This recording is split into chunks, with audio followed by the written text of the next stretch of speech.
Safe to say the last race in our special one-off Martini livery didn't go so well when you see Leclerc down in 20th place in the last stint of the race, and we were, well, just trying to fight for the wooden spoon, it felt like, of P8 to 9 to 10, and eventually saw Lando Norris in the Mercedes taking the lead of the championship with his second win in a row. Mercedes 3 on the bounce. They are coming for us in the Constructors' Championship. It's very close behind from, second to third. Verstappen fourth there as well. But now there is actually quite a sizable gap to Lando Norris for P1 after that bit of consistency and lack of consistency for us. And unfortunately, it seems to be an every other curse with the one-off liveries. It wasn't such a great time in the Golf livery, then a fantastic double podium in the Pink Pig livery, and then that Martini one, not so much. Maybe there's going to be a bit more luck to come for that fourth and final one-off livery later on in Las Vegas. But this is now the episode for the Azerbaijan Grand Prix, and it's time to switch over to driving as Charles Leclerc, who's had his fair share of mishaps around Baku. So let's hope we don't channel the IRL energy into this one as we look to bounce back in both championships. It is a truly unique layout. Welcome to Baku and welcome to qualify. Big question marks of how this race weekend's going to go because, we weren't that quick around Monza and you need a lot of straight line speed, and you do need a lot of straight line speed for Baku, but differently, there's a bit more compromise around Baku with the nature of the corners. You're running, the default is around 12 wings, whereas Monza is all the way down to 0 in some setup cases. So it is a bit of a different circuit, and maybe that extra bit of downforce needed is going to bring things back towards us. And it also just may be track to track. Things definitely change on the F1 game, just like in real life. As we cross the line, we go up into second place, very narrowly slower than Tramnit. And by the end of Q1, we are through into Q2, thankfully. But Lawson looking quick. Ferrari looking a bit quick in this first session. So, Renault as well, right up there. So could this be another topsy-turvy, very competitive race weekend? It certainly was one at Monza where we had the front row setting the exact same time for the very first time I've seen in the F1 game, as we get absolutely blocked by O'Sullivan in the Renault here. Don't know what on earth we're doing here. He just seemingly can't look at his mirrors. He's not being told anything, and definitely held us up by a good couple of tenths into those corners. That Renault may be pretty slippery in a straight line, but in the corners definitely doesn't have the same performance as ourselves. We try and gain a bit of a toe from the Renault, but it's really not a great lap. And wow, he wasn't even starting a lap. I thought he was starting a lap. That was his flying lap. Unbelievable. I wanted to vent my frustration at him, and in doing so, we outbroke ourselves. And then I reversed. Oh, I reversed so quickly out of frustration for breaking the front wing that we broke the rear end as well. Absolutely amazing. So we've broken our rear wing directly this time, not the car itself breaking it, in the front wing as well. I hope for goodness sake that they actually fix that once we come into the pits, because you can see the front wing damage is being repaired, but there's no indication about rear wing. And we've seen many times this season our garage crew seems to have a habit of just not fixing the rear wing, when the DRS is broken, for example. So we come out, thankfully. Oh, okay. Sigh of relief. It's fine. They fixed the car. Crisis averted. Little bit of red mist entered the cockpit there at the end of the lap there with O'Sullivan. It's fine. We can push that aside and get on with the job at hand. Purple first sector, green the middle, and we're gaining a decent amount of time in that second sector. I mean, that corner alone, we gained 2 tenths. That's how much we were losing behind O'Sullivan. 2 tenths on that corner exit, where you're not even picking up that much traction, to be honest, because you're going so quickly, in third or fourth gear. So just shows you how much time we lost, but ultimately gained in the toe, because we actually lose a tenth then, but it's fine. Across the line, 9 tenths gained, and we are going to get up into the top 10 shootout, but it might be at the cost of our teammate Tramnitz is knocked out in P11. There's some very wild times, I must say. Sainz leading the way, which is ominous for them, and Mercedes again, slightly worrying. Then Verstappen, Lawson, Piastri, you know, we're there in P5, but then you've got quite a big gap after Gasly to Lando Norris. So a little bit of a traffic-ridden qualifying session, maybe Tramnitz, that's why he was a bit slow. You know, 1.3 off the pace. That's a bit ridiculous, and I don't think is you know, realistic to what the actual pace that he's got over this race weekend is like. It's probably just a case of there's probably some traffic, as usual in this game. The qualifying a little bit wayward sometimes with the simulated times, as we are now going out on our one and only flying lap, because we used a second set of soft tyres in Q2 because of that whole O'Sullivan issue, as we're pushing the limits of the track as we hit the wall. No damage on the front wing, but I think we damaged the tyre a little bit, actually, because the tyre wear of that front right went up to 13%, as we're finding out you can actually add tyre wear to your car just with some knocks on the walls then, it seems, as we go towards the line, just hoping to break into the top 5. To be fair, would be good, because Norris is P6 right now, so just to beat the man leading the championship, crossing the line, and Leclerc is babbling on as we finish home in P7. Tsunoda, oh wow, Yuki Tsunoda for Williams on pole position. I mean, we saw Williams grab their first podium, I think it was, of the season last race with Paul Aaron in second place. They nearly went for the win. Tsunoda on pole here. Lawson in second. It's a Williams and Honda front row. This is a bit of a topsy-turvy Baku race weekend then coming up. Good thing for us, Mercedes down in P5 and 6. They didn't show the performance they had in Q2 and Q1, but mainly Q2 there. So that's a good thing for us. We're right there with Lando. So the good thing is we could maybe be very aggressive on 5 red lights and try and make sure we get ahead of him immediately. You know, we're not going to do anything funny, you know, any funny business. Just make sure we get that overtake done and then press on and hope that other cars follow us and try and, you know, trip him up a little bit, and you know, he has a bit of traffic issues. That's the hope and prayers. Let's go to the race though and see what we got. The starting line set a few meters away from the Caspian Sea. It is an unusual location, and it is one where starting low down the grid does not mean the end for your race. We've seen Stroll and Sainz take podiums here from the 4th row. Can anyone emulate them today? Let's run you through the driver grid order for today's exciting race. Yuki Tsunoda lines up on pole position, and Liam Lawson completes the front row. Considering the rest of the grid, we have Piastri, Verstappen, Carlos Sainz, and Norris, Leclerc, Gasly, Colapinto, Pepe Marti, Tramnitz, Hadjar, Alex Albon, Doohan, Ocon, O'Sullivan, Lance Stroll, and Zane Maloney. Crawford, Solov, Bortoletto, and Paul Aaron completes the grid. That's it then. It's time to go racing as we head down trackside for today's race. And we welcome you to the commentary box overlooking the circuit. I'm Alex Jakes, and I'm joined by Anthony Davidson. Now, those final hours before a race, did you have a routine? Well, for them, you know, you've got your pre-race rituals that you go through. You see different drivers that, you know, some have got their headphones on, they're listening to the music. Some drivers really absorb the energy from the crowd and they're there waving to them. Other drivers, they go within themselves. They chat to their engineers, absorbing that information, that vital information that you need to carry you through the race. And, you know, those pre-race rituals are essential to making things systematic. We do a lot of Grand Prix in a season, and the more systematic you can be, the easier you are within that environment. Okay, radio check, radio check. Check, okay. Okay, mate, only 3 races left and you've still got a chance at the title, but if we're going to win it, we're going to need some very special performances in every one of those 3, and it starts here. Let's see what you can do today. What?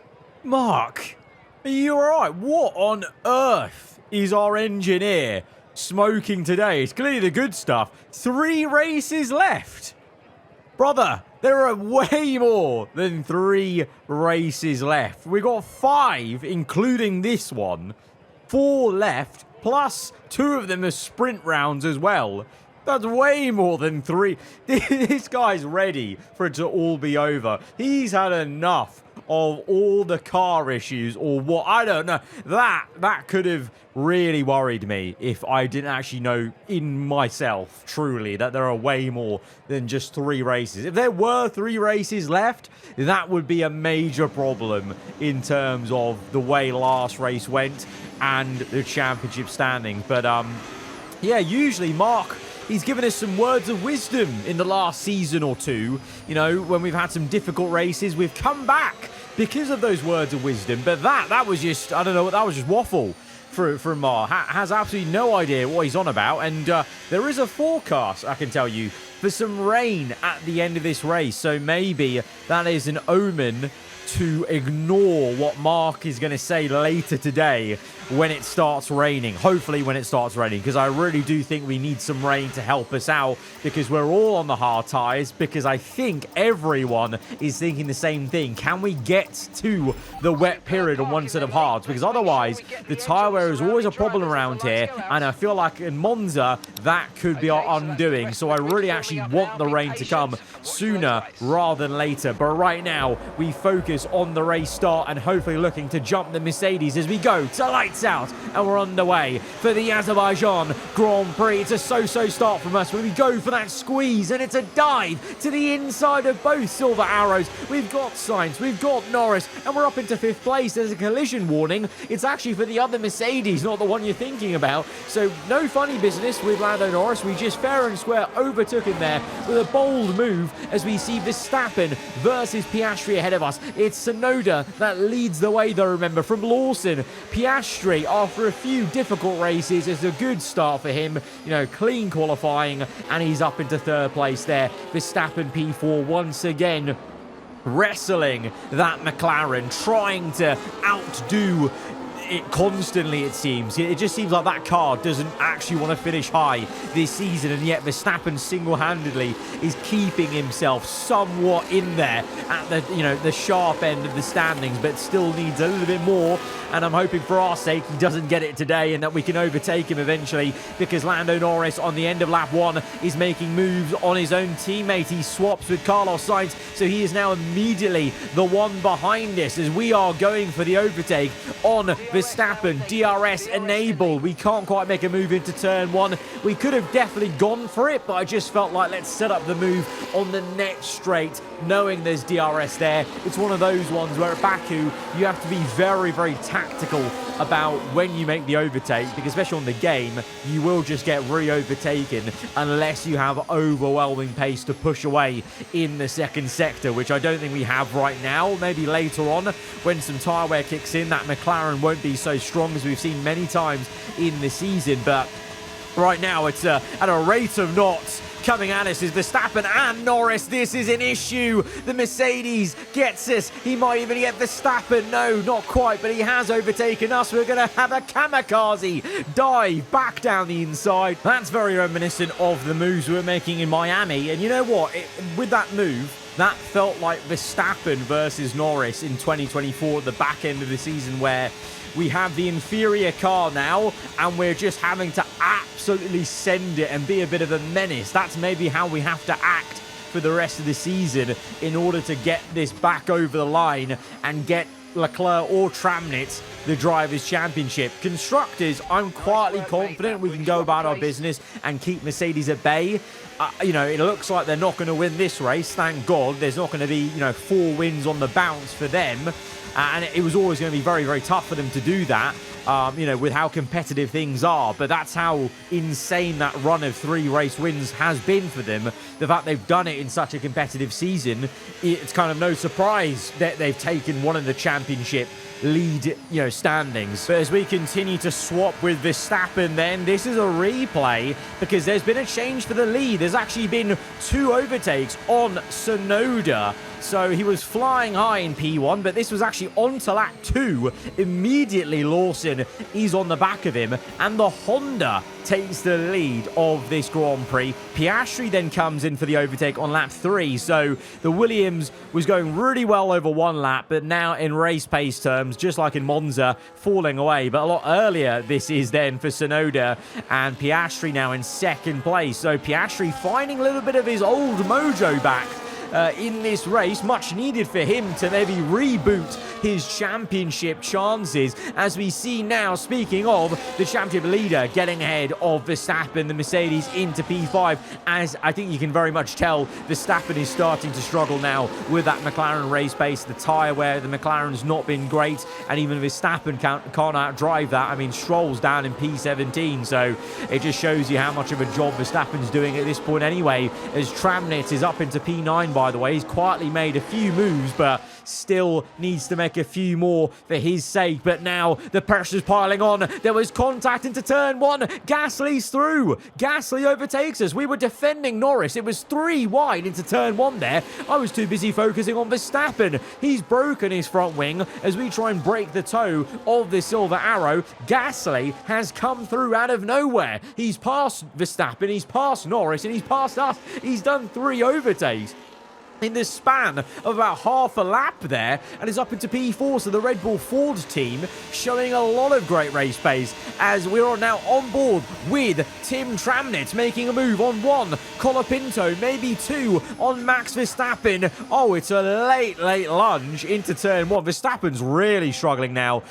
Tyre wear plus, you can see the left-hand side, left end plate is broken, left from the cockpit perspective. The right-hand side from this front view shot is broken off, so that's going to hurt him every single time in the corners, and that's going to allow Tramnitz to hopefully secure this P7. That's a pretty good recovery so far for our F3 driver AI, and the reigning champion. Remember, it feels like a lifetime ago now we secured the championship in season 3 with Tramnitz. It's been a very up and down season, and there's much work to do in this season if we are to try and vie for the championship again after the last few races. But we're doing well. P4 is good, and I'm using Gasly now as a bit of a tow, a horse to my carriage to pull me along, because the Red Bull's got some great pace. Meanwhile, Norris pits lap 10. He's pit off the hard tyres, so he has not made it to the wet period.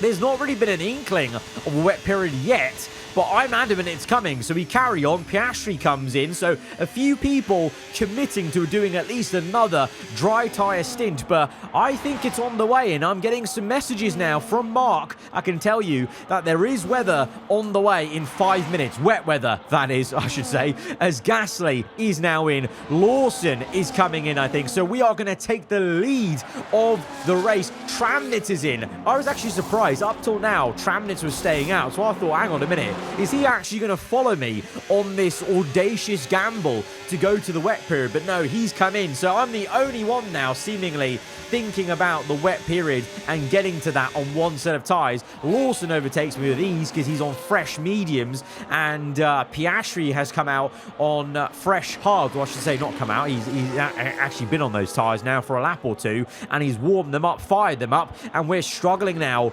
with grip compared to Piastri, and he is through. And apologies, actually, he's on mediums as well, so no wonder those two walked past me. So those two, you know, in an ideal scenario, the gamble could have maybe got us ahead of those two, but they were just so quick. They've been in a class of their own, Piastri and Lawson. So really, this gamble is just to get me on the podium, to get to 3rd place, as Gasly, who has come in, of course, he's on the softs, and he's overtaken Aaron there, trying to go ahead on Albon. So I feel like if you're going to make this first stop, the second stint on dries, you either have to go on mediums like Lawson and Piastri, or go soft like Gasly.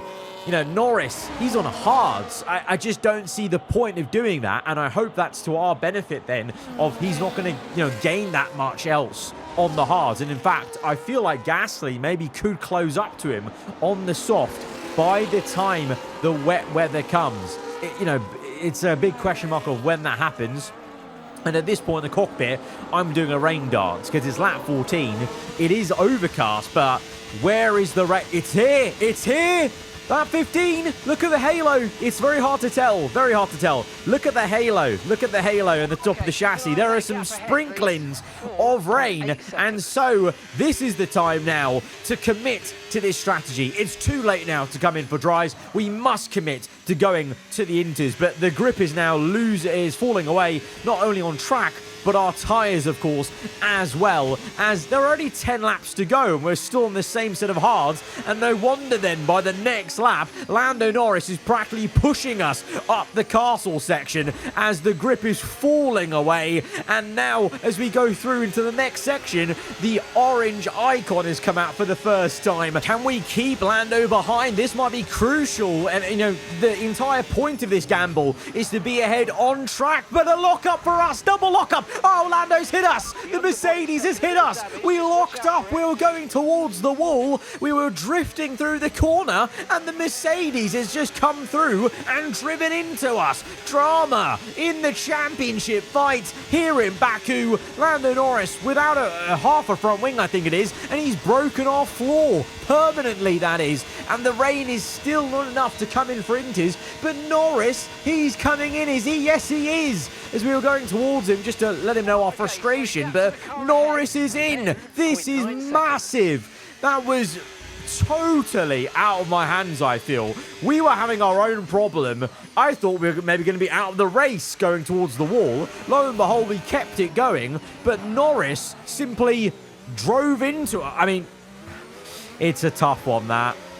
It's a tough one. He actually took the corner marvelously. But the problem is that corner's so tight. I've controlled the car to save it from the wall, but I'm basically occupying the space that Lando was always going to drive into. But I'm drifting here. The rear's locked. I've saved it, but in saving the car going into the wall, I drifted my front end into where Lando's car was going. So from the replays, it feels like a very unavoidable crash because, you know, the only thing that could have avoided it was me not locking up and drifting, but that obviously that happened separately. You know, that was my own thing with the tyre wear, with the lack of grip there. So that is a very, very unfortunate incident for Lando and for me, because we've got now floor damage that we carry for the rest of this race. But look at the tyre wear.